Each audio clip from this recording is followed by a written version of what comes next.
telling y'all I want to be a soft girl, but I keep doing real. I call this one. I go, you still mad at me? He go, man, quick, get off my phone playing. I said, you want me to bring you breakfast and pull up on you, sit in the car and tell me what's wrong? He said, what the are you talking to me like that All right, that was a short clip. If a female was to talk to me like that, like a dude, I don't know how I feel, bro. Now, was that her boyfriend?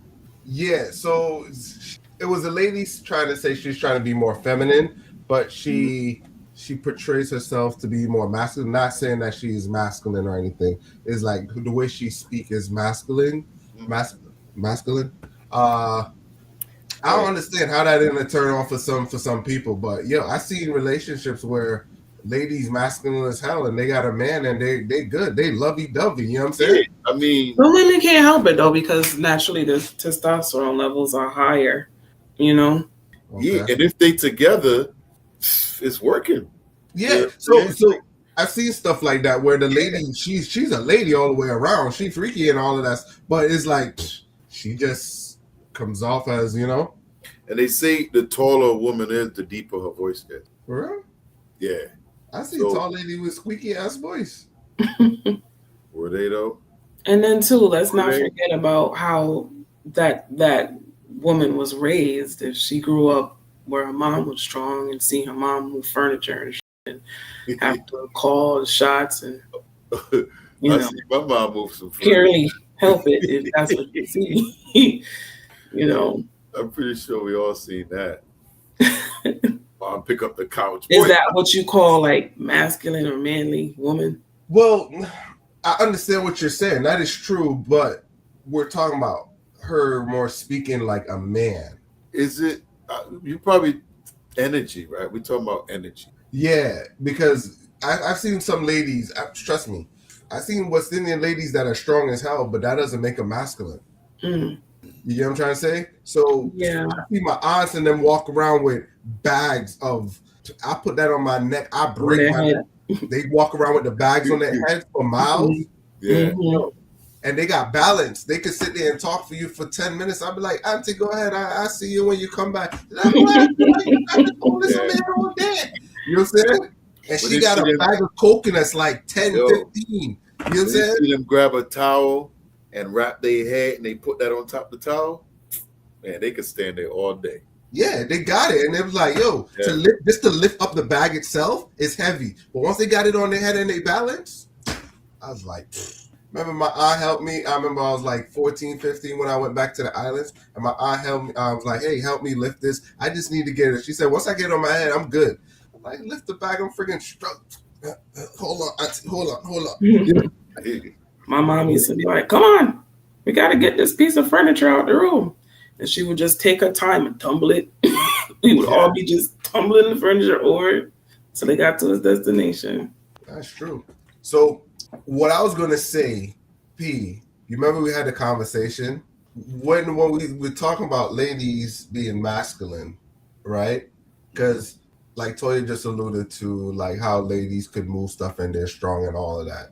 When I was taking this class, I'm taking this African-American study class, and the guy kept saying that in the Western culture, the West, ladies is predominantly matriarchy. And that was unsettling for me. But as I do more research and I watch more videos, it's starting to come more true. Even though guys run the world in the sense where they say it's a man's world, there's a lot of ladies out here that's like single family home where ladies are actually doing a lot of the stuff. Who run the world? Girls, right? like you said, you know what I'm saying? I know but yeah, because you think about it, like there's a lot of head of household that's women. Yeah. So by default, though. Yeah, either way, it is what it is. The numbers don't lie. And that's what they're trying to say. But hear what they're saying though. I was looking at one. They're saying is women are raising boys, and these boys, like, I'm not going to get into how ladies raise guys. Ladies could raise guys. I don't have an issue with that. A lot of the way how they're raised can affect them. You get what I'm saying? But a lot of these households are mainly women. But like you said, and that's what I was looking at. Like, yo, it's starting to show. Because when I was reading this book and the guy kept talking about it's matriarchy, matriarchy, matriarchy, I'm like, where? But until as I start doing more of these content and I'm starting to see, it's starting to shift. My view is starting to shift because it is true. You look back at your family and you be like, damn, a lot of my aunts. You know what I'm saying? And you start to look through it, you be like, damn, where the guys at? You know what I'm saying? They probably when they're younger they had men, you know what I'm saying? But Because even like me growing up, my parents were married for most of my coming up, but my mother ran the house. You know what I'm saying? My dad was going work, did all that. My mom was the one doing everything in the house. So he only came home at nights, and then, oh, dad's home, you know what I mean? So when you look at it, she's the one that influenced everything that goes on in the house. yes, I agree. My mom was the one who managed all the financial stuff, called all the financial shots, made sure the discipline was proper, Even though she worked all the damn time and wasn't home, I still I still would not want to get an ass open by my mother. She just had a way of keeping me behaviorally in line. Yeah. Yeah. My dad was present, very stable figure, but still my mom was the one that ran it. So and that's what it was kind of saying, right? But the guys were always providing resources. I think that's the part that they leave out because even though yes, the ladies running the house, Oh yeah. the guy is funding it so the ladies can run the house. But yeah, you're right. Yeah, you're right. But I think nowadays with the household, everything is by the women. There's no men in there at all. Right. Mm-hmm. And this is where the other side flips is not all ladies, right? This is where the other side flip is Never where all. a lot of ladies are getting subsidized. Not all, a lot are getting subsidized by the government. I'm not saying everybody, right? But it said most of these ladies are kind of getting subsidized by the government. But that was kind of my thing I was thinking about when I was listening to this one. It kind of, I didn't mean to throw it off a little bit, but that was something that's on my mind as I'm starting to go through it, I was gonna say, who taught you to think?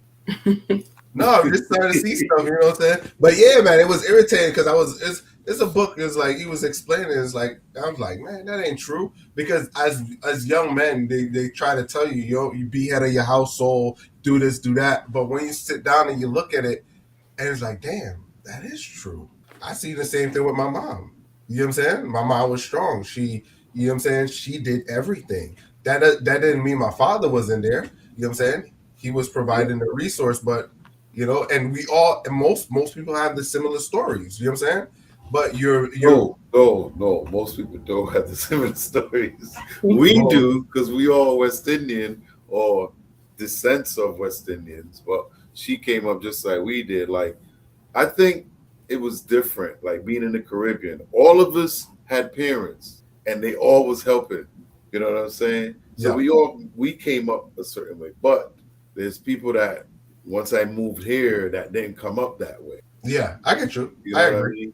Yeah. So not everybody. Yeah, that's what I'm saying. Most. That's why I said most. I said most. Yeah.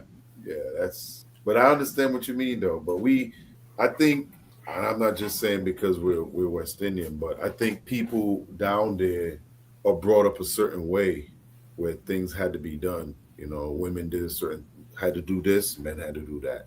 And everybody knew their role right away from a kid, Right. So once you were together, you provided. I made sure this is done. And because, look at when we came up as kids, all kinds of stuff our parents could do. Bake bread from scratch, cakes. I mean, name it, they did it. You know what I mean? And nowadays, it's like, if you could find that, people that could do that from scratch, it's like, wow. You don't find that too much. It's a matter of carrying tradition. How strong is tradition? How valuable is tradition to you? Customs. Yep. Baking Christmas cake. That's a must. Every year making sorrow. That's a must. Yeah, and keeping the heritage, and that's one of the things. Keeping the heritage and passing it on, definitely. But that was a good one. I didn't mean to go into weeds there a little bit, but my mind was traveling, so that's why I kind of brought that one up. So tradition.